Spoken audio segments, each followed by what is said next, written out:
अच्छा भाई, आज we're gonna do chapter number 1 which is the most basic chapter। तो ये इंशाल्लाह जल्दी हो जाएगा क्योंकि इसमें काफ़ी चीज़ें हैं नहीं, थोड़ी थोड़ी सी चीज़ें। रुको, let me just open up यहाँ से क्या क्या है इसके ऊपर।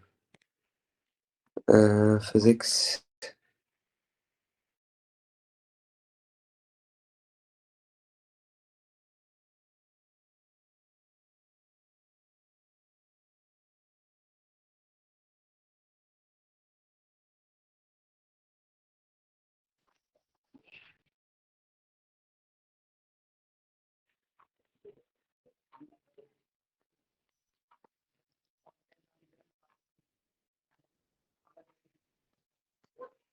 अच्छा जी।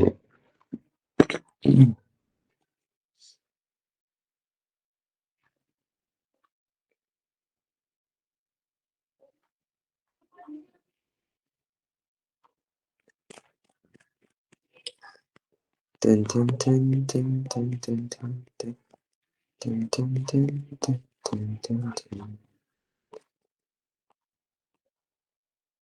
ये फिजिकल क्वांटिटीज, ठीक है ठीक है। एस्टिमेट्स का ना मैं आपको तरीका बताऊंगा करना कैसे है। Recall the following SI base quantities and their units, ठीक है। Derived units, check the homogeneity physical equations, ठीक है सही है। एरर्स एंड अनसर्टेनिटीज, बस scalars vectors, okay this is it. ठीक है, मैं अपने पुराने नोट से पढ़ा देता हूँ, इसमें सब कुछ है।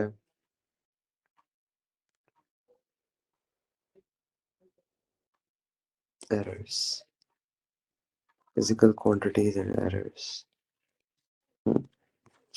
अच्छा यार, सबसे पहले तो तुम लोग को पता है कि व्हाट आर बेस क्वांटिटीज? किसी को कोई आइडिया है?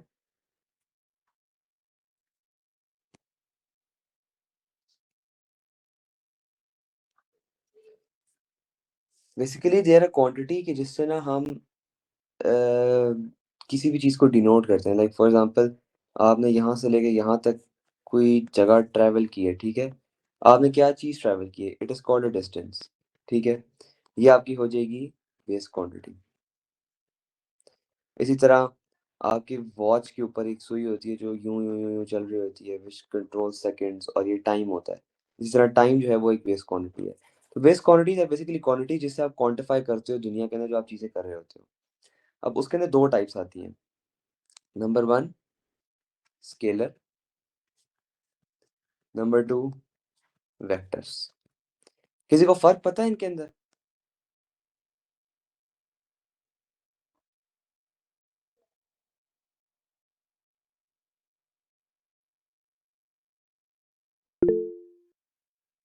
बिल्कुल। Magnitude only, magnitude plus direction, बिल्कुल। अब इसका मतलब क्या है? इसका मतलब ये है कि अगर आपने एक गाड़ी थी, ठीक है। ये गाड़ी आप यहाँ से चले हो, यूं यूं यूं यूं यूं घूम के लाए हो, और इस सारे कर्व पाथ के अंदर आपने 380 मीटर्स ट्रेवल किए हैं।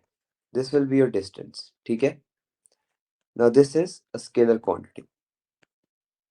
बट अगर आपने यहाँ से यहाँ तक शॉर्टेस्ट पाथ और डायरेक्ट रूट निकाला है, ठीक है, this will be your 80 metres फर्ज करो, ठीक है। तो आपकी 80 मीटर्स जो होगी, this will be your displacement. और ये आप ये नहीं लिखोगे 80 मीटर्स डिस्प्लेसमेंट है, आप लिखोगे 80 मीटर्स इन, अगर ये नॉर्थ है, ये ईस्ट है, ये साउथ है, ये वेस्ट है, इन साउथ ईस्ट डायरेक्शन। आप ऐसे डिस्प्लेसमेंट को डिनोट करते हो, या एंगल के थ्रू कर लेते हो। ये फर्क आता है। अच्छा, इसमें ना कुछ छोटी सी क्वांटिटीज हैं जो आपको याद होनी चाहिए, कि स्केलर्स और वेक्टर्स की छोटी छोटी क्वांटिटीज हैं जो आपको याद होनी चाहिए। मैं यहाँ लिख देता हूँ। सबसे पहले तो आता है आपका number one, distance. Number two, time. Number three, ये आपको याद होनी चाहिए, speed. Number four, energy. And number 5 power. ठीक है। अब अगर आप वेक्टर में आओ तो आपको याद होना चाहिए कि आपकी होनी चाहिए displacement is a vector, velocity is a vector, acceleration is a vector, force is a vector. ठीक है। अभी तक ये चीजें याद रखो। अच्छा, इनका ना एक तरीका होता है स्केलर्स और वेक्टर को डिफाइन करने का। फर्स्ट करो, आपके पास एक फॉर्मूला है। ठीक है, हम यहाँ ऊपर करते हैं। फर्स्ट करो, एक फॉर्मूला है, velocity is equals to displacement over time. ठीक है। अब आपको पता है डिस्प्लेसमेंट क्या है, वेक्टर है ना।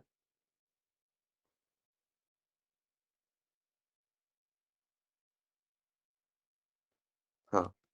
ठीक है। टाइम क्या है मुझे बताना। सही है। और वेलोसिटी क्या है, वेक्टर। जबरदस्त। एक सेकंड, कोई आना चाह रहा है क्लास में। never mind। अच्छा। ठीक है। अब मुझे ये बताओ, ये जो, यार, हाँ, ये जो हमने फॉर्मूला बनाया है, ठीक है, वेलोसिटी का, इसमें वेलोसिटी को फाइंड करने के लिए कितनी स्केलर क्वांटिटीज और कितनी वेक्टर क्वांटिटीज है। एक वेक्टर और एक स्केलर है ना। ठीक है। जब भी कोई क्वांटिटी हो, ठीक है, उसको, अगर उसके फॉर्मूले के अंदर एक वेक्टर क्वांटिटी है, ठीक है,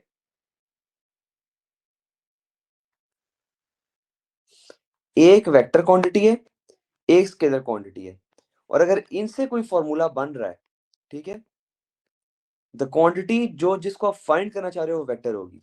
समझ आई मैं क्या कहने की कोशिश कर रहा हूँ। अगर डिस्प्लेसमेंट वेक्टर है और टाइम स्केलर है, ठीक है, लेकिन इसमें एक वेक्टर क्वांटिटी आ रही है, तो वेलोसिटी क्या हुई, वेक्टर। ओके। ये उन चीजों के लिए है। अच्छा, यहाँ पे आप लिखोगे एक और भी है scalar quantity, that is your मास। ठीक है। अच्छा, हम एक और फॉर्मूला लेते हैं।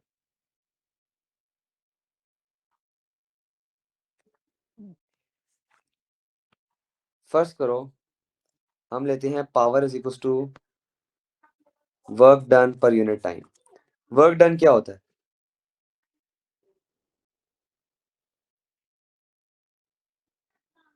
अच्छा रुको, स्लोली स्लोली चलते हैं, यहाँ तक स्लोली स्लोली चलेंगे, ठीक है। नहीं, नहीं, यही तो मैंने चीज समझानी है। वर्क डन क्या होता है, फोर्स इनटू डिस्प्लेसमेंट। ठीक है। डिस्प्लेसमेंट होता है, डिस्प्लेसमेंट, फोर्स इनटू डिस्प्लेसमेंट होता है, ठीक है, डिस्टेंस नहीं है। डिस्टेंस बेसिकली इसका फॉर्मूला होता है, मैं यहाँ लिख देता हूँ, वैसे बेसिकली इसका फॉर्मूला होता है ना, that is force into distance covered in direction of force, distance covered in direction of force. ठीक है। मतलब अगर ये गाड़ी है, इस पे आपने यहाँ फोर्स लगाई है, तो गाड़ी इधर ट्रैवल करेगी, जहाँ फोर्स है उसकी डायरेक्शन में है, ठीक है। तो अब जब देखो, अगर आपके पास एक चीज डिस्टेंस कवर्ड आ गया है डायरेक्शन ऑफ फोर्स के अंदर, तो ये वेक्टर नहीं हुआ,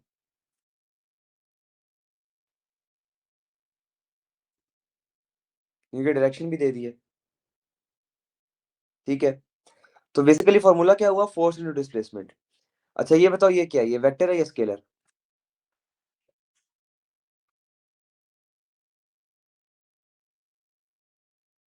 वेक्टर। डिस्प्लेसमेंट बताओ क्या है, वेक्टर या स्केलर। वेक्टर। अच्छा, मुझे बताओ, वर्क डन क्या होता है, वेक्टर या स्केलर।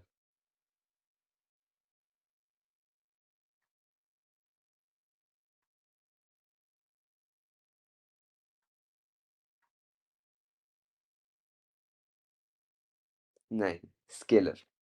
देखो, मैंने पीछे लिखा था एनर्जी स्केलर क्वांटिटी है, याद रखने के लिए, इसलिए, ठीक है। अब बेसिकली ये चीज समझानी थी ना, वो ये थी कि if two vector quantities multiply, ठीक है, the resulting quantity will be a scalar.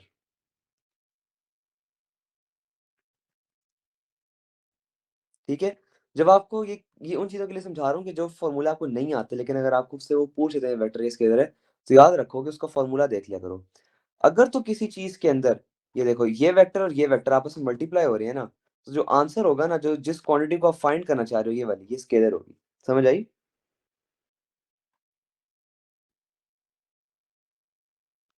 सही है। अच्छा, अब एक और आ जाओ। Power is equal to work done पर यूनिट टाइम। वर्क डन क्या है?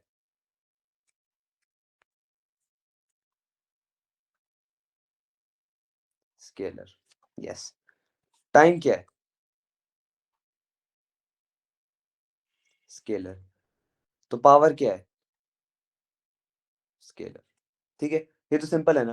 ये दो स्केलर हो तो जाहिर है रिजल्टिंग पावर भी स्केलर होगी। ठीक है,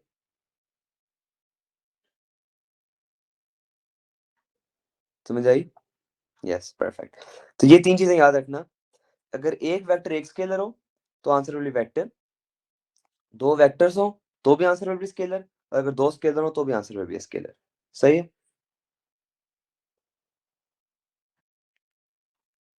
परफेक्ट।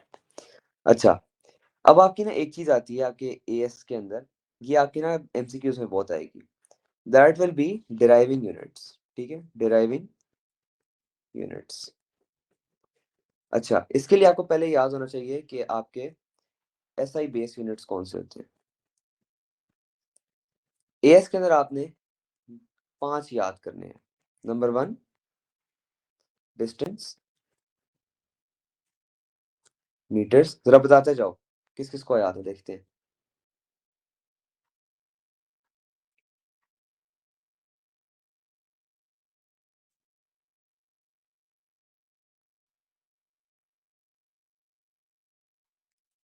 टाइम, बिल्कुल।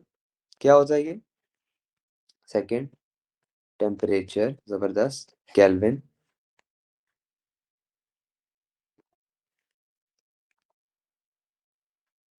हाँ, ये लेंथ, डिस्टेंस के बजाय लेंथ कर लो। ठीक है, लाइट इंटेंसिटी एस वाई नहीं है, एस के अंदर नहीं है। एस के अंदर सिंपल सिंपल से मैस, शाबाश। केजी। फिफ्थ बताओ। 7 होती थी, याद करो। एनर्जी नहीं है। नहीं, अमाउंट ऑफ सब्सटेंस भी नहीं है। सर्च करो, सोचो सोचो सोचो, या आप लोग ही बताओगे।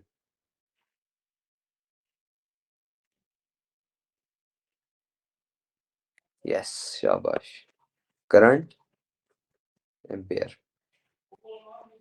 अच्छा, बेसिकली डिराइविंग यूनिट्स का चीज है ना, जो आपका कॉन्सेप्ट है इसके अंदर, दैट इज अगर आपके पास कोई भी फॉर्मूला हो, ठीक है, जैसे वॉट हो गया, जूल हो गया, ठीक है, ये तो ये यहाँ पे कहीं लिखे हुए हैं? यहाँ कहीं लिखे हुए हैं? नहीं लिखे हुए ना। वॉट्स और जूल्स को आप एसआई बेस्ड क्वांटिटीज के अंदर कन्वर्ट करोगे। सही है। ड्राइविंग यूनिट्स का बेसिकली कॉन्सेप्ट ये है कि जो भी फॉर्मूला के पास, फोर्स न्यूटन हो गया, ठीक है, इसी तरह के पास ओहम हो गया, आपके पास वोल्टेज हो गई, कोई भी फॉर्मूला हुआ ना, उसको आप कन्वर्ट करोगे एसआई बेस यूनिट्स के अंदर। सही है। This is basically the main concept behind driving units का चीज। इसको हम बेसिक से अगर हम शुरू करें, ठीक है, फर्स्ट करो कि एक बेसिक हम लेते हैं, प्रेशर। ठीक है, प्रेशर क्या होता है? Pressure equal to force over area, right. अब ये क्या है? ये न्यूटन होता है। ये क्या है? ये मीटर स्क्वायर होता है। अब मुझे ये बताओ कि मीटर मीटर स्क्वायर तो पहली एसआई बेस यूनिट है ना।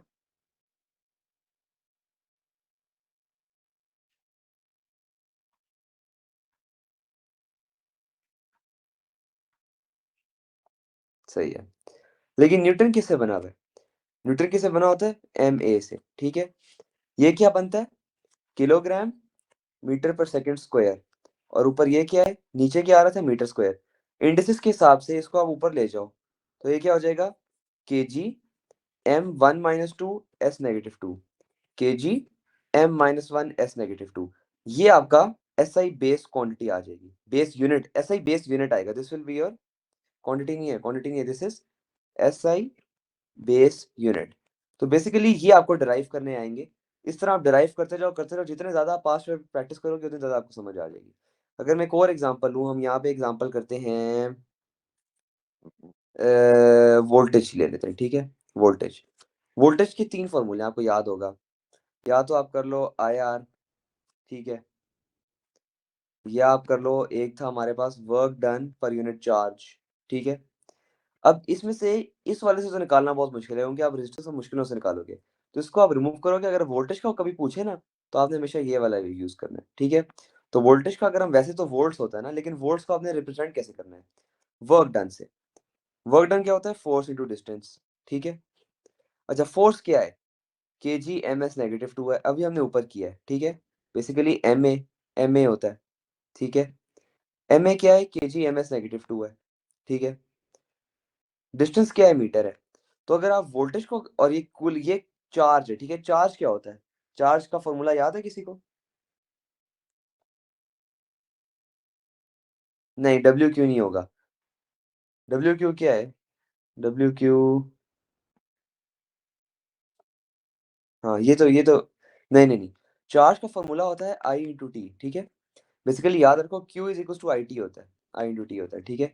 Q is charge, I is current, T is time, ठीक है। अब हमारे पास चार्ज था, ठीक है। अब हमारे पास चार्ज था, लेकिन इस चार्ज को अब हमने अपने एसआई बेस यूनिट्स में चेंज करना है, ठीक है। ये तो क्यू आपको यहाँ पे सी कहीं नजर आ रहे हैं, कूलम के नजर आ रहे हैं, इन पांच में नहीं आ रहा ना। इसका मतलब है कि हमने इसको इस तरह चेंज करना है कि हमारे पास इसके बेस क्वांटिटीज आ जाए। अब देखो, करंट भी है हमारे पास, हमारे पास टाइम भी है, तो इसका बेस यूनिट क्या होगा, एम्पेयर सेकेंड, ठीक है। समझ आया?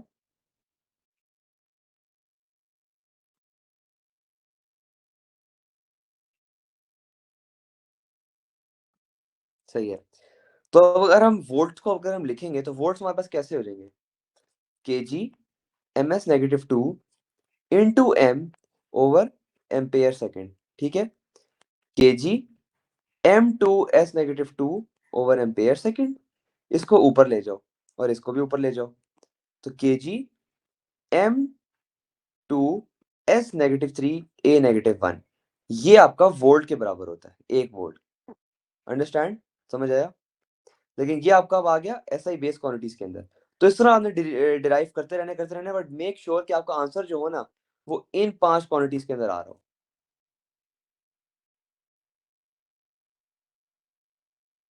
समझ आया? परफेक्ट। ये तो था एक कॉन्सेप्ट, अब आगे आते जाओ। एक चीज याद रखनी है, फर्स्ट करो अगर आपको एक इक्वेशन देते हैं, ठीक है, और वो कहें कि ये प्रूव करो कि इक्वेशन ठीक है या नहीं, ठीक है। उसके लिए हम एक कॉन्सेप्ट यूज करेंगे, होमोजीनियस इक्वेशन। होमोजीनियस इक्वेशन का मतलब क्या है, कि कोई भी अगर इक्वेशन हो, उसकी लेफ्ट साइड जो होगी ना इक्वेशन की, वो राइट साइड की इक्वेशन के उसके यूनिट्स सेम आने चाहिए, ठीक है। सेम बेस ऐसा यूनिट्स, मतलब यहाँ पे जो आपकी इक्वेशन आ रही है, ठीक है, इसकी जो चीज है ना, जो बेस है ना, बेस यूनिट है ना, वो हर क्वांटिटी की बेस यूनिट से सेम हो। अब इसको तुम करो, जैसे एम एस नेगेटिव वन है, ये भी एम एस नेगेटिव वन है, ये भी M S M two S negative one है, ठीक है। अब अगर ये तीन सेम आ रहे हैं ना, इट मीन्स कि ये इक्वेशन इज वैलिड इक्वेशन। अगर तो इनमें से ये वाला भी बेशक चेंज होता, इक्वेशन वैलिड ना होती। तो अगर आपको वो कोई भी इक्वेशन दे दें और उसको कहें कि प्रूफ करो कि is this equation a right equation two use in a formula, तो आपने देख लेना है कि उसका ये वाला क्वांटिटी, ये वाली क्वांटिटी, ये वाली क्वांटिटी, जितनी भी क्वांटिटीज है, बेशक पांच क्वांटिटीज है, उन सब का जो बेस यूनिट होगा ना, it should be same.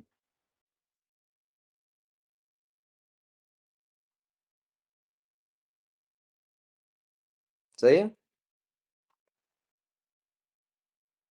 Perfect. अच्छा, रेजोल्यूशन ऑफ वेक्टर्स मैंने आपको लास्ट टाइम भी पढ़ाया था। बेसिकली अगर आपके पास ये एक वेक्टर है, ठीक है, वेलोसिटी का, हमने एक चीज पढ़ी थी, इसके दो कंपोनेंट्स होते हैं। ये आपका हो जाता है वी साइन थीटा, ये आपका हो जाता है वी कॉस थीटा। इस तरह ये लिखा हुआ है, ठीक है। ये आपके पास एक वेक्टर है, ठीक है। अब ये उसका वाई एक्सिस है, ये उसका एक्स एक्सिस है। जो चीज, जो, अब ये एक्स एक्सिस जो चीज थीटा के साथ होगी ना, फर्स्ट करो ये आपकी ये थीटा है, इस थीटा के साथ कौन सी जगह मिल रही है, एक्स एक्सिस मिल रही है ना।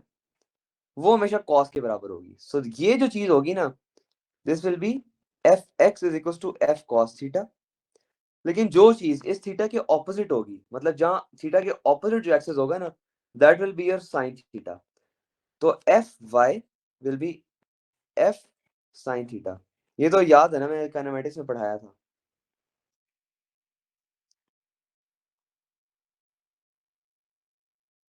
हाँ, लिखा हुआ भी है, देखो यहाँ पे, the vector make F cos theta with the axis the angle is made and the perpendicular will be F sin theta. मतलब जिस एक्सिस के साथ बन रहा है वो एफ cos थीटा होगा, उसके ऑपोजिट बन रहा है वो एफ sin थीटा होगा। ठीक है। और अगर आपके पास एफ sin थीटा गिवन हो और cos थीटा गिवन हो और आपने थीटा निकालना हो, आप लगा लोगे tan inverse F Y over F X, मतलब tan inverse F sin theta over F cos theta. और अगर आपके पास एफ दोनों गिवन हो, ठीक है, एफ तो सेम होता है ना, तो अगर आपने थीटा निकालना है ना, तो आप कर लो tan inverse sin theta over cos theta. अच्छा, हाँ, इजी इजी इजी। देखो, F Y over F X है, ठीक है, ये क्या है, this is F sin theta, this is F cos theta. जब ये दोनों आपस में डिवाइड हो रहे हो तो एफ एफ आपस में कैंसिल हो जाएंगे, है ना, अली हो जाएंगे ना दोनों कैंसिल आपस में। सही है। तो अब ऑटोमेटिकली एंड पे क्वेश्चन क्या बनी, theta is equals to tan inverse sin theta over cos theta. सही।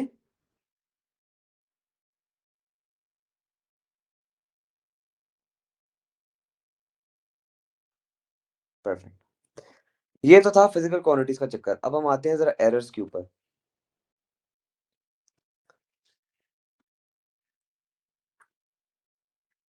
अच्छा जी, ये मैं नोट्स आप लोगों से शेयर कर दूंगा। इसमें मैंने बेसिकली सारा कुछ लिखा हुआ है। शुरू करते हैं। किसी को यहाँ पे अभी तक अनसर्टेनिटी कैलकुलेट करनी आती?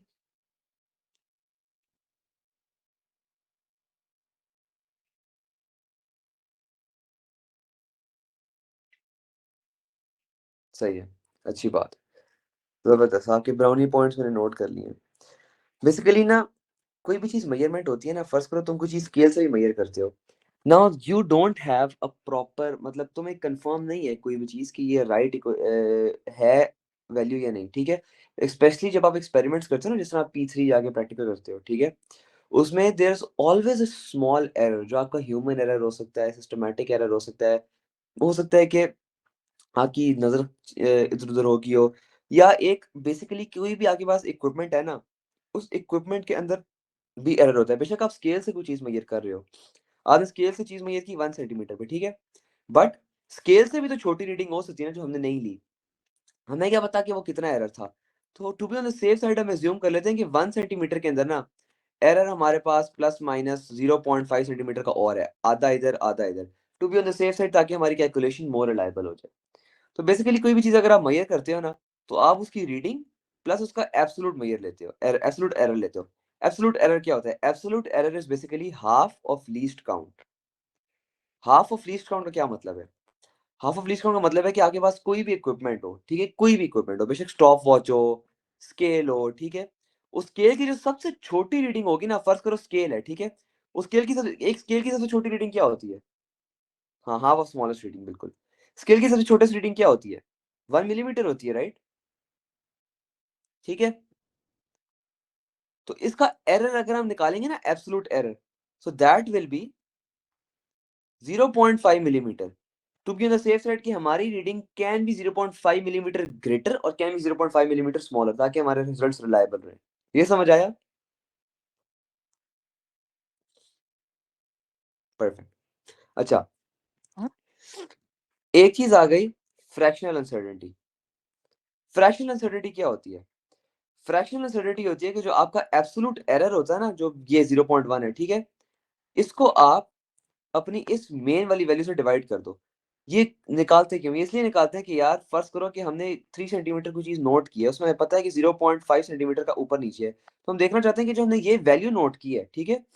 इसकी अनसर्टेनिटी कितनी हो सकती है, कि हम कितने अनसर्टेन है कि हमारी ये आंसर है। तो हम क्या कर लेंगे 0.5 डिवाइड बाय 3। तो इतनी हमारी वैल्यू जो है 3 से ऊपर नीचे हो सकती है। मतलब इतना हमें पता है कि हमारी वैल्यू 3 से या ऊपर हो सकती है या 3 से नीचे हो सकती है, क्योंकि हमारा स्केल खराब है। समझ आया कि हम क्यों निकालते हैं?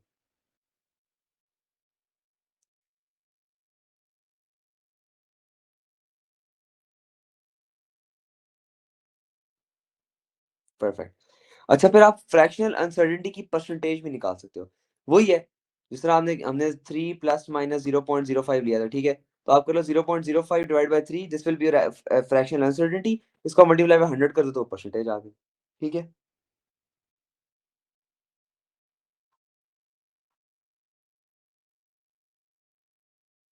परफेक्ट। देखता हूँ शायद someone is trying to join. नहीं, सही है।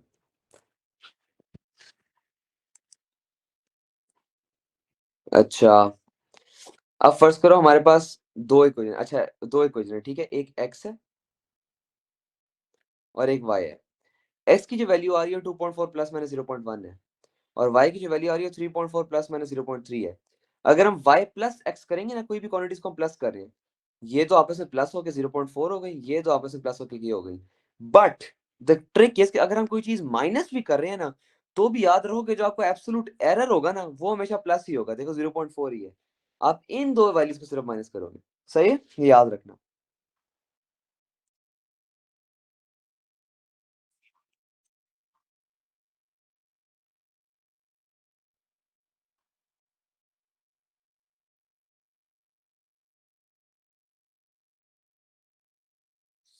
परफेक्ट। अच्छा जी, एक चीज याद रखो कि जब भी हम, अच्छा एरिया वॉल्यूम पे ऐसा ऐसा चलते हैं। अच्छा फर्स्ट करो, ये आप जब भी अनसर्टेनिटी लिखते हो ना, फर्स्ट करो हमारे पास एक फॉर्मूला है, F is equal to 4mv² R, ठीक है? अब आपने निकालनी है इसकी फ्रैक्शनल अनसर्टेनिटी। इसकी फ्रैक्शनल अनसर्टेनिटी आप कैसे निकालोगे? ठीक है, आप करोगे डेल एफ ओवर एफ, ठीक है? This will be your uncertainty in F, ठीक है? इज इक्वल्स टू, ये जो कॉन्स्टेंट्स होते हैं ना, जिस तरह 4 4, इसको आप रिमूव कर देते हो, ये कहीं नहीं आते, ठीक है? याद रखोगे जस्ट रिमूव देम, इसका कोई फायदा नहीं होता। आप करोगे del M over M plus del R over R. याद रखो बेशक कोई चीज डिवाइड हो रही हो या प्लस या ऊपर हो न्यूमरेटर में या डिनोमिनेटर में, उससे फर्क नहीं पड़ता। हमेशा अनसर्टेनिटी प्लस होती है, ये भी हमने पढ़ा था। तो बेशक वो डिनोमिनेटर में या न्यूमरेटर में हो, uncertainty will always be a positive, ठीक है? प्लस, अच्छा अब याद रखो, ये जो ये कोफिशिएंट होता है ना, ऊपर जो वैल्यू होती है, पावर होती है, ये पावर यहाँ पे आके मल्टीप्लाई हो जाती है। दिस विल बी 2v, 2 रो v ओवर v। समझ आया?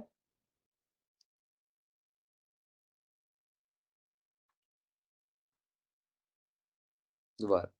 अच्छा, हमने एक फोर्स की वैल्यू निकालनी है, ठीक है?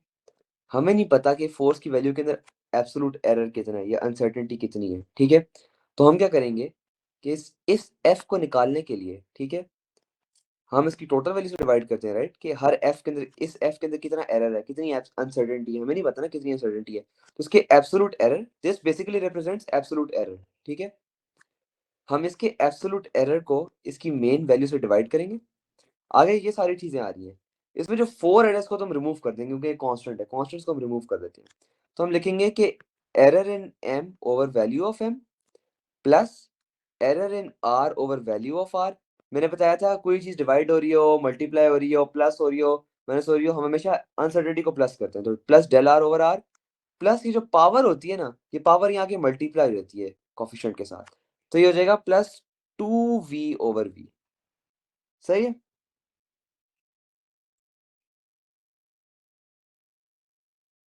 परफेक्ट। अच्छा, this will be your error. ये आपका फ्रैक्शनल एरर आएगा इस वैल्यू के अंदर, जो हमने निकाला है ना एफ की वैल्यू, उसके अंदर फ्रैक्शनल एरर, उसकी अनसर्टेनिटी आएगी, ठीक है? मगर अगर आप निकालना चाहते हो कि एब्सोल्यूट अनसर्टेनिटी क्या होती है, ठीक है, आपको कभी कभी कह देता है कि एरर निकालो। एरर आप इस मेथड से निकालोगे जो भी आपको बताया। इफ इट आस्क्स कि एब्सोल्यूट अनसर्टेनिटी क्या होती है, ठीक है? एब्सोल्यूट अनसर्टेनिटी निकालने के लिए आप करोगे ये कि ये जो वैल्यू आएगी ना इसकी, del M over M plus del R over R plus 2v/v, ठीक है। ये किसके बराबर था? डेल f/f के बराबर था ना। अगर आपने एब्सोल्यूट अनसर्टेनिटी निकालनी है ना, आप इस f को इस सब के साथ मल्टीप्लाई कर दोगे तो यहाँ पे f आ जाएगा। समझ आई? That will be your absolute uncertainty in f। Perfect. First करो, और इसमें एक चीज होती है, एक चीज ये याद रखो कि एरर्स आर ऑलवेज एडेड, और एरर्स हमेशा वन सिग्निफिकेंट फिगर्स में आपने लिखने हैं, ठीक है। तो कोई भी चीज अगर आपने लिखनी है ना, फॉर एग्जाम्पल 0.00524 256 आ रहा है, ठीक है, तो आपका एरर होगा 0.003। अब मुझे एक बात बताओ, यहाँ पे कितने डेसिमल प्लेसेस हैं? 3 डेसिमल प्लेसेस है ना, है ना। तो आपकी वैल्यू यहाँ पे 3 नंबर्स में होनी चाहिए। फर्स्ट करो 150 प्लस माइनस 0.003, ऐसे आप अपनी अनसर्टेनिटी लिखोगे। ये आगे भी है, मैं समझा दूंगा। अच्छा, अब एक और रूल, इफ एरिया या वॉल्यूम इज आस्क्ड, ठीक है, या एरिया या वॉल्यूम आपसे पूछा है, प्लस उसकी अनसर्टेनिटी पूछी गई है, क्योंकि आप देखोगे आपके जो P1s होंगे ना, उसमें पूछेंगे क्या करो, एरिया वॉल्यूम पूछेंगे प्लस अनसर्टेनिटी पूछेंगे, और वो कहेंगे कि आप वॉल्यूम भी कैलकुलेट करो। Make sure to multiply the volume with the fractional uncertainty to get absolute error, जिस तरह मैंने अभी आपको बताया। वही बात है कि अगर आपको वॉल्यूम गिवन है, ठीक है, वॉल्यूम क्या होता है? बेसिकली रो ओवर रो, ये एक फॉर्मूला है, ठीक है, कि अगर आपसे पूछ लिया कि वॉल्यूम जो है वो आपका आ रहा है P/R, ठीक है, अगर आपसे पूछ रहे वॉल्यूम P/R है, तो आपने बताया था कि रो ओवर रो क्या होगा फिर? P/P प्लस रो R/R, ठीक है। मगर अब वो आपसे पूछे ना कि आपकी वो क्या है, एब्सोल्यूट एरर क्या है या एब्सोल्यूट अनसर्टेनिटी क्या है, तो आप उसको यहाँ मल्टीप्लाई कर दोगे। वही बात मैंने यहाँ लिख दी है। फॉर एग्जाम्पल वो कह रहे हैं find volume when R is this and D is this. Volume का फॉर्मूला क्या होता है? पाई आर स्क्वायर एज। पाई तो आपका कांस्टेंट है, ठीक है, आप अनसर्टेनिटी निकालने के लिए पाई को कैंसिल कर दोगे, लेकिन आपने क्या करना है, पहले वॉल्यूम निकालना है। वॉल्यूम आप कैसे फाइंड करोगे? पाई आर स्क्वायर एज होता है, आर पे आप ये डालोगे, डी पे आप इसकी वैल्यू डालोगे, आर इधर आ गया, ठीक है, और एच इधर आ गया, ठीक है। आपने निकाल लिया, आपका आंसर आ रहा है 180 पाई। मगर अब आपने निकाल लिया इसकी अनसर्टेनिटी क्या है, आप क्या करोगे? देखो, आपने क्या किया, ये पाई आर स्क्वायर एच था ना, ये तो आपका कांस्टेंट होता है, आपने क्या किया, 0.1/6 आर को इधर पुट किया, और आर स्क्वायर था उसके पीछे आपने 2 मल्टीप्लाई किया, फिर एच की जगह आपने 0.2/5 पुट किया, ठीक है, और आपने इसके साथ 180 पाई भी मल्टीप्लाई किया, तब आपका आंसर आएगा, आपकी जो एब्सोल्यूट अनसर्टेनिटी आएगी। तो आपका जो आंसर होगा it will be 180 pi plus minus 41.5। 41.5 क्यों है? ये 3 इसके अंदर है, लेकिन हम इसको बाद में सही भी करेंगे, हम इसको इस तरह लिखेंगे, this will B basically 40 plus minus, और 180 पाई का जो आंसर आएगा उसको हम कोशिश करेंगे कि हम यहाँ पे इसके जितने यहाँ पे है ना, टू सिग्निफिकेंट फिगर है ना, तो हम यहाँ पे भी इसको 2 उस हिसाब से लिखें, 2 सिग्निफिकेंट फिगर्स को इधर भी लिखें। वैसे समझ आया ये पूरा क्वेश्चन? समझ आया? दोबारा समझाऊं?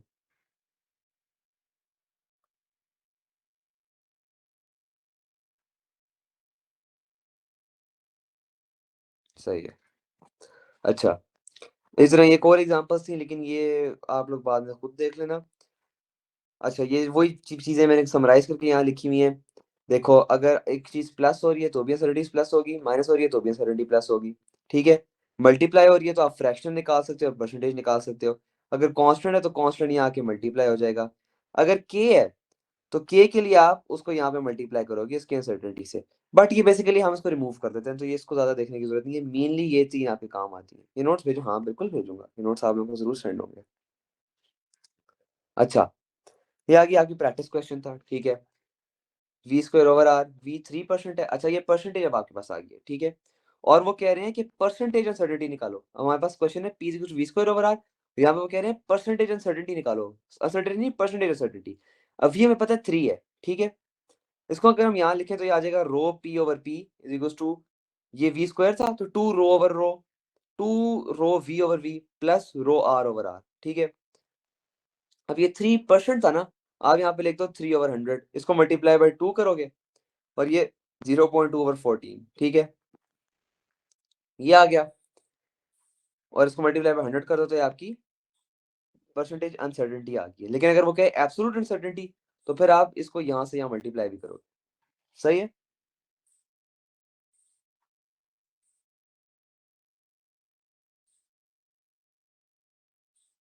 परफेक्ट। लेकिन अगर वो कहे कि एब्सोल्यूट अनसर्टेनिटी परसेंटेज निकालो, ठीक है, एब्सोल्यूट अनसर्टेनिटी परसेंटेज निकालने के लिए आप पहले अनसर्टेनिटी इसको मल्टीप्लाई करोगे, फिर मल्टीप्लाई बाय 100 करोगे। देयर इज अ डिफरेंस, ठीक है, याद रखना। अगर वो कहे कि एब्सोल्यूट अनसर्टेनिटी परसेंटेज निकालो, पहले आप एब्सोल्यूट अनसर्टेनिटी निकालोगे इसको मल्टीप्लाई करके, फिर उसको मल्टीप्लाई बाय 100 करोगे। सही है।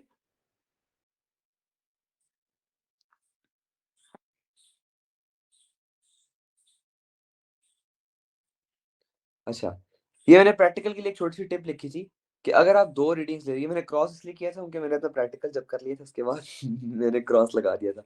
खैर, प्रैक्टिकल प्रैक्टिकल के अंदर एक छोटी सी टिप ये है कि if you are taking two readings, make sure to add both uncertainties before giving final answer. For example, if one reading is 1 second और आप क्या करोगे, दोनों की अनसर्टेनिटीज को प्लस करोगे। कैसे? If one reading is 1 and second is 5 and uncertainty is 0.5. So two reading means uncertainty would be 0.1 plus 0.1 is equal to 0.2. So the answer will be final answer plus 0.02.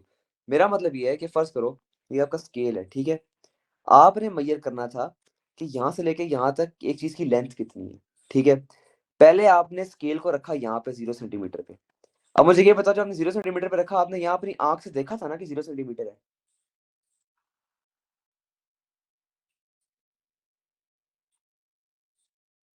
ठीक है। तो यहाँ पे uncertainty कितनी आ गई? 0.01 centimetre. अच्छा, उस चीज की लेंथ थी 19 सेंटीमीटर। आपने यहाँ पे भी अपनी आंख से देखा था ना कि 19 सेंटीमीटर लेंथ है। तो यहाँ पे भी आपकी अनसर्टेनिटी आ गई 0.01 सेंटीमीटर, ठीक है। तो जब आप इसकी लिखोगे ना वैल्यू, अगर वो कह देंगे लेंथ प्लस अनसर्टेनिटी बताओ कितनी है, ठीक है, तो आप लिखोगे answer is 19 plus minus 0.01 plus 0.01 which will be 19 plus minus 0.02 centimetre. समझ आया? This is basically the note जो मैंने ऊपर लिखा है। क्योंकि आपने एक दफा आंख से इधर देखा, एक दफा आंख से आपने एक इधर देखा, इसका मतलब है कि एक अनसर्टेनिटी आपकी इस जगह पे आई, एक अनसर्टेनिटी आपकी इस जगह पे आई, तो आप दोनों अनसर्टेनिटीज को यहाँ पे प्लस करोगे। अच्छा, इसमें एक फाइनल कॉन्सेप्ट आता है, वो आता है एक्यूरेसी और प्रिसीजन। क्या एक्यूरेसी क्या होती है? एक्यूरेसी इज बेसिकली कि कितनी भी चीज आपकी ट्रू वैल्यू के क्लोज कितनी है। अब मेरे पास एक चीज है वो 3 सेंटीमीटर की है, ठीक है, मेरी वैल्यू आ रही है 2.97 या 3.01, और एक वैल्यू आ रही है 2.5 और 3.5। अब मुझे बताओ इनमें से ज्यादा एक्यूरेट वैल्यू कौन सी है, ये वाली या ये वाली, ए या बी?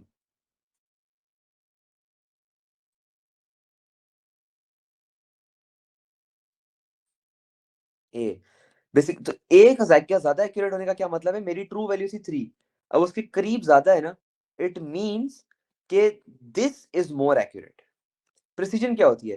प्रिसीजन इज कि how much close the values are of each other. First करो आपने 6 रीडिंग्स ली, ठीक है, उन 6 रीडिंग्स के अंदर आपके पास आंसर आ रहा है, आपकी जो ट्रू रीडिंग थी वो 6 थी, आपके पास आ रहा है 5.96, 5.98, ठीक है, 6.02, 6.04 और 6.06, ठीक है। और एक चीज आपके पास आ रही है 5.2, 5.5, 5.3, 6.1, 6.4, 6.7।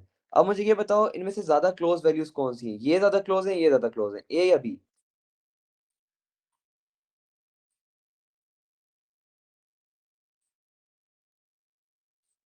ए। इट मींस कि ए वाली values are more precise because they are more closer to each other. ये कॉन्सेप्ट समझ आया?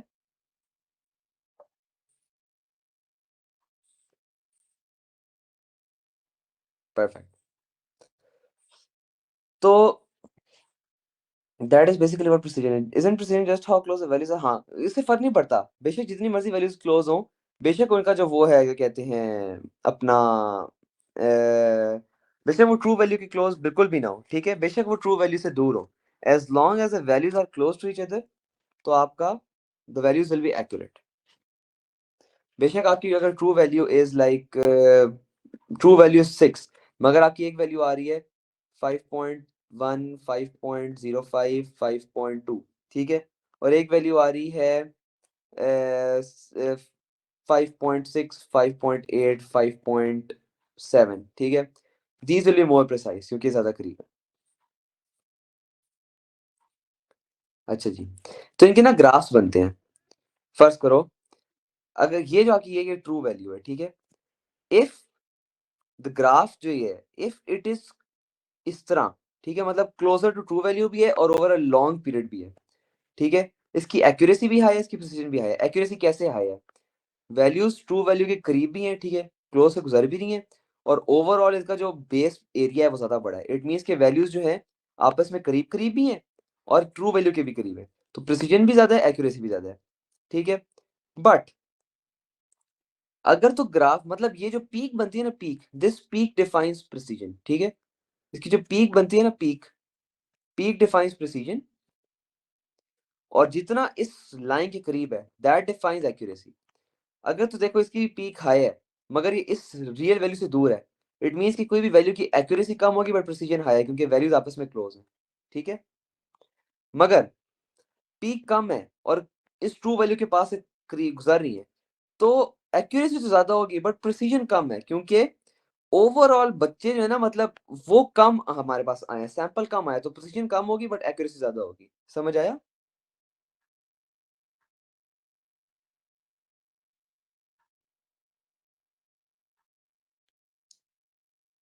परफेक्ट। इसमें ना दो टाइप के एरर्स भी आते हैं। एरर्स, एरर्स जो रैंडम एरर है ना, ये आपके पास एक ग्राफ है, ठीक है, उस ग्राफ के ऊपर यूं यूं यूं है, यूं यूं यूं है, और आपकी लाइन ऑफ बेस्ट फिट यूं है। अगर तो एरर दोनों साइडों पे आ रहे हैं ग्राफ के, इस ग्रेडियंट के दोनों साइडों पे, बेस्ट फिट की दोनों साइडों पे आ रहे हैं, that is random error. Random error किन किन चीजों से हो सकता है? रैंडम एरर किसी भी रैंडम चीज के थ्रू हो सकता है, ठीक है, नाम नहीं है, नाम में जो चीज़ है that is basically random error. Random error जिस तरह ह्यूमन रिएक्शन टाइम एरर हो गया, ठीक है, हवा चल रही थी, नहीं नहीं, हवा चल तो नहीं थी, हवा बीच में चलना शुरू हो गई, एक्सपेरिमेंट के बीच में हवा चलना शुरू हो गई, या आपका चलते चलते किसी ने आके हाथ लगा दिया, इस तरह की चीजें हो ना जो रैंडमली हो जाती हैं, दैट कैन, जो उससे एरर कॉज होता है, that is basically random error. इसको आप कैसे डिफाइन कर सकते हो? आप एमसीक्यू यूज करोगे, आप उसमें भी देखोगे कि बिल्कुल रैंडम वैल्यूज हुई ना, फर्स्ट करो ट्रू वैल्यू 6 है, ठीक है, और एक वैल्यू आ रही है 5.2, 5.4, 6.7, 8.9, 9.3। अच्छा, अब मुझे ये बताओ, 6 के ऊपर, 6 के नीचे भी वैल्यूज थी, 6 के ऊपर भी वैल्यूज थी या नहीं थी? थी ना, 5.3, 8.7, that is your random error, कि दोनों साइडों पे आ रहे हैं। बट फर्स्ट करो कि एक वैल्यू 6 है, ठीक है, उस 6 के अक्रॉस एरर सिर्फ आ रहा है 3.2, 5.4, 6 नहीं नहीं, 4.8, 2.3। अब 6 के आगे वाली जगह पे एरर आ रहा है या नहीं आ रहा?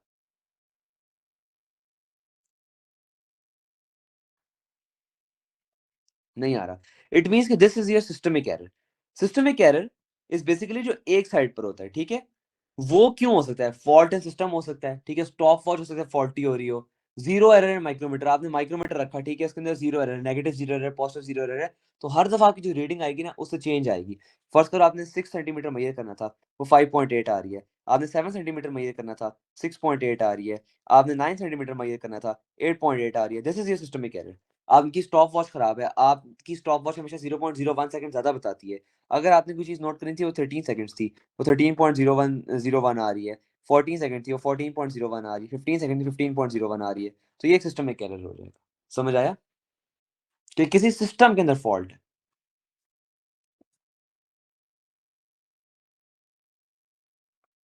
परफेक्ट। यहाँ लिखा हुआ भी है, देखो, सिस्टमिक एरर। फर्स्ट करो for true reading of D S 2.8 centimetre, ठीक है, when the measured value is always either larger or smaller than the true value, ठीक है, 2.8 से या तो हमेशा ज्यादा आएगी या हमेशा कम आएगी, that will be a systemic error। but अगर ट्रू रीडिंग जो है वो 2.5 है, measured value can be larger or smaller than both। 2.5 से फर्स्ट करो, एक दफा आपकी आ रही है 2.4, एक दफा आ रही है 2.6, so that is your random error, किसी रैंडम चीज की वजह से, ठीक है। सोर्सेस क्या हो सकते हैं जीरो एरर के? इंस्ट्रूमेंट के अंदर जो है वो एक रीडिंग दे रहा है, जिसका मैंने बताया जीरो एरर आ रहा है। फॉर एग्जांपल आपके वर्नियर कैलिपर्स बंद नहीं थे तो उस पर भी आपकी रीडिंग उस वक्त 0.01 सेंटीमीटर आ रही है। इसका मतलब है कि वर्नियर कैलिपर के अंदर जीरो एरर है। दूसरा, इनकरेक्ट कैलिब्रेशन ऑफ इंस्ट्रूमेंट। आपने अपना स्टॉप वॉच कैलिब्रेट किया 0.00 के ऊपर, बट आपसे गलती से इनकरेक्ट कैलिब्रेशन होगी, 0.01 पे आके रुकती है। That can give you source of systemic error, ठीक है। बट अगर आपका रैंडम एरर है, उसके सोर्सेज क्या है? ह्यूमन एरर हो सकता है, हम सूटेबल टेक्निक्स यूज ना करें, या फर्ज करो जब आप लोग पेंडुलम वाला प्रैक्टिकल करते हो, ठीक है, उसमें जब आप पेंडुलम को स्विंग करते हुए स्टॉप वॉच को रोकते हो बार बार, ठीक है, तो उसके अंदर जो है आपका ह्यूमन एरर रहता है, क्योंकि आपको 100% कंफर्म नहीं होता कि आपका पेंडुलम ने पूरा स्विंग किया है या बॉटम पे आया है या टॉप पे गया है। आप उसको रोक देते हो, तो आप क्या करते हो? रेप्स ज्यादा कर देते हो। रेप्स ज्यादा करने से क्या होता है? आपका एरर क्या होता है? एरर होता है uncertainty over total value, right. अगर टोटल टाइम हमारे पास आ गया, हम रेप्स क्यों बढ़ाते हैं? ताकि हमारा टाइम बढ़ जाए। 1 पेंडुलम का ज्यादा टाइम होगा या 10 पेंडुलम स्विंग्स का ज्यादा टाइम होगा? 10 पेंडुलम स्विंग्स का ज्यादा टाइम होगा ना। अगर 10 पेंडुलम स्विंग्स का ज्यादा टाइम होगा तो टाइम बढ़ गया, तो एरर कम नहीं हो जाएगा, क्योंकि इन्वर्सली प्रोपोर्शनल है। समझ आया कि हम क्यों पेंडुलम स्विंग ज्यादा लेते हैं? हाँ, तो पेंडुलम स्विंग्स बढ़ाने के चक्कर यही होता है कि आप एरर कम कर दो। But there is still an error, क्योंकि आप एक ह्यूमन हो, आपका अपना रिएक्शन टाइम होता है। जाइना अगर पेंडुलम के स्विंग्स लेगी 10, फर्ज करो उसकी वैल्यू आ रही 15.2 सेकेंड्स, वही वैल्यू रोशान की नहीं आ सकती। There is a very coincidental chance कि अल्लाह ताला शायद उसको सेम वैल्यू ले आए। बट क्योंकि हम सब ह्यूमंस हैं, हमारा डिफरेंट रिएक्शन टाइम एरर हो सकता है। रोशान की वैल्यू 13.2 सेंटीमीटर आ रही है, 13.2 सेकेंड्स आ रही है। अली की वैल्यू, अच्छा नहीं, ये तो बहुत बड़ा बता दिया। अगर जायना की 15.1 आ रही है, रोशान की हो सकता है 15.3 आ रही हो, अली की हो सकता है 15.1 आ रही हो, या 15.6 आ रही हो। इस तरह छोटे छोटे से फर्क आएंगे, बिकॉज आप एक ह्यूमन हो, आपका रिएक्शन टाइम डिफरेंट हो सकता है। बट फिर वो राउंड ऑफ करके आपका आंसर सेम आएगा, या आपके एरर मोर और लेस सेम आ जाएगी, बट एरर होगा जरूर। सेकंड चीज क्या कर सकती है? Surrounding fluctuation. जिस तरह मैंने बताया, अगर आप कोई चीज थर्मोमीटर से मेजर करो, उसका रूम टेम्परेचर से फर्क पड़ सकता है। या अगर आप कोई पेंडुलम स्विंग कर रहे हो, किसी ने आके आपकी लैब में पंखा चला दिया, तो उसकी वजह से स्विंग चेंज हो सकता है। वो आपको basically reaction time random error देगा। अगर आप पेंडुलम स्विंग करा रहे हो, और अगर आपकी 10 सेकंड्स की वैल्यू फर्स्ट करो 13 सेकंड्स आ रही थी, मगर पंखा चलाया, पंखा चलाने की वजह से एयर रेजिस्टेंस बढ़ गई है, तो वो वैल्यू हो सकता है कम होगी हो, 11 सेकंड्स होगी हो। That will be a source of random error, ठीक है। ये small and larger than true value in random fashion. समझ आया?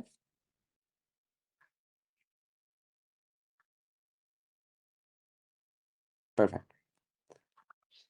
अच्छा जी, अब आ गई प्रिसीजन और एक्यूरेसी। अब ये देखो, वर्नियर कैलिपर्स की दो रीडिंग्स हैं, ठीक है, 2.52, 2.49, 2.48, 2.51, 2.49। मुझे ये बताओ कि ये वैल्यू आपस में प्रिसाइज है?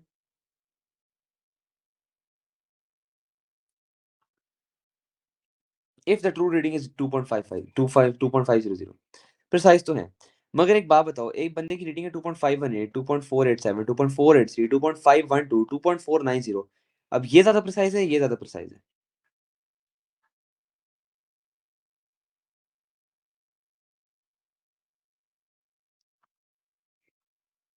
यस। जितने ज्यादा डेसिमल प्लेस, नहीं नहीं, वर्नियर कैलिपर नहीं, माइक्रोमीटर स्क्रू के ज्यादा प्रिसीजन है।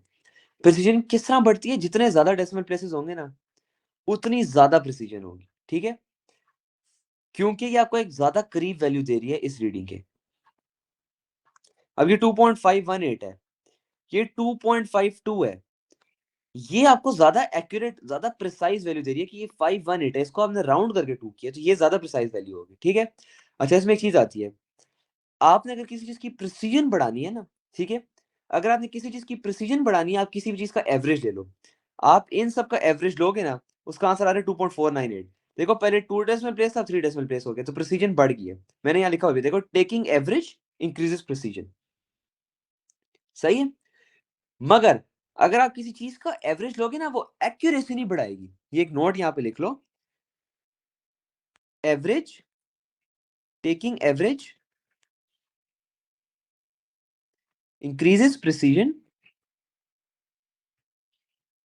डज नॉट इंक्रीज एक्यूरेसी, ठीक है। एक्यूरेसी इंक्रीज नहीं होती, हमेशा प्रिसीजन इंक्रीज होती है।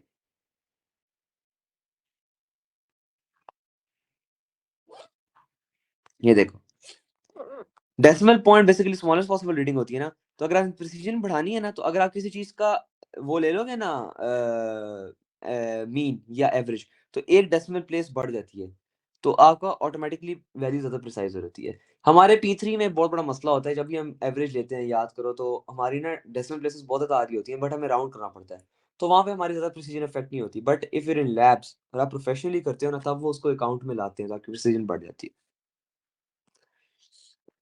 Now what is systemic error और रैंडम एरर?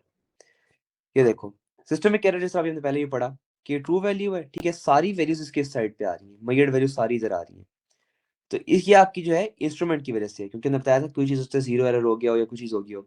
अब इससे एवरेज ओनली प्रिसीजन इंप्रूव करेगी। फर्स्ट करो आपकी ट्रू वैल्यू थी 2.5, यहाँ पे आपकी सारी आ रही है 2.25, 2.3, 2.27। अब ये सारी इसके करीब तो नहीं आएंगी ना, बेशक आप जितना मर्जी एवरेज ले लो, आएंगी या नहीं आएंगी? 2.5 के तो करीब नहीं आएंगी ना, जितना मर्जी एवरेज ले लो।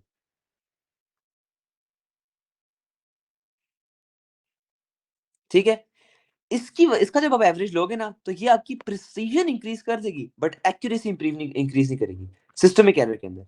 बट अगर आप रैंडम एरर में जाओ, ठीक है, रैंडम एरर में इधर भी वैल्यूज होती हैं, इस साइड पे भी वैल्यूज होती हैं। अब 2.5 था, ठीक है, 2.5 का ट्रू वैल्यू से अगर आपके पास आ रहा है 2.6, 2.65, 2.4, 2.45, ठीक है, 2.55, 2.45, अगर आप इन सब का एवरेज लोगे, इन सब का एवरेज लेने से एक्यूरेसी भी इंप्रूव होती है, प्रिसीजन भी इंप्रूव होती है। एक्यूरेसी क्यों इंप्रूव होती है? क्योंकि आप इस सारी चीजों को, सारी वैल्यूज को, एक आप इनको ह्यूमनाइज, तो मैं एआई के लिए यूज करता हूँ, बट बेसिकली ना आप इनको जनरलाइज करके इसके करीब ले आते हो।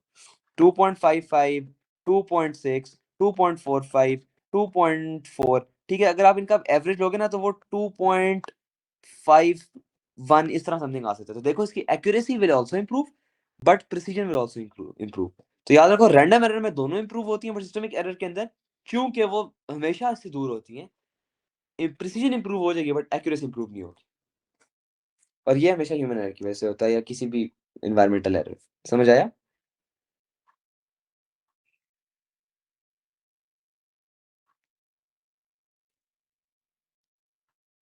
परफेक्ट।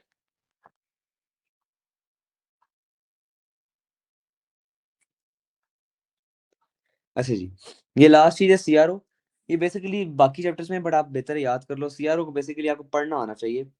इसके अंदर जो एक्स एक्सेस होता है ना, ये that is your time based setting, और ये जो होता है ये आपकी वोल्टेज। ये दोनों वैसे होती तो वोल्टेज से ही है, ये आपकी हमेशा टाइम होती है, ये हमेशा आपकी वोल्टेज होती है, ये कोई भी आप वाई एक्स पे चीज रख लो। तो फर्स्ट करो, अगर मैं यहाँ एक बॉक्स बता देता हूँ कि दिस इज 1 सेंटीमीटर, ठीक है, और मैं कहूँ 1 सेंटीमीटर रिप्रेजेंट्स 0.4 सेकेंड्स, ठीक है। अगर आप बताओ कि इस वेव का टाइम पीरियड कितना है, तो आप क्या करोगे, यहाँ से यहाँ तक टाइम लोगे। फर्स्ट करो, दिस इज 1, 2, 3, 4 बॉक्सेस, ठीक है।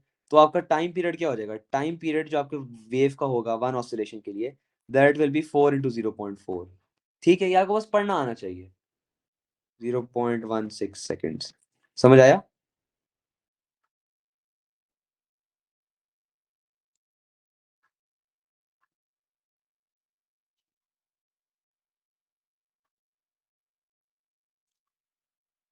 हाँ सॉरी, 1.6 सेकेंड्स।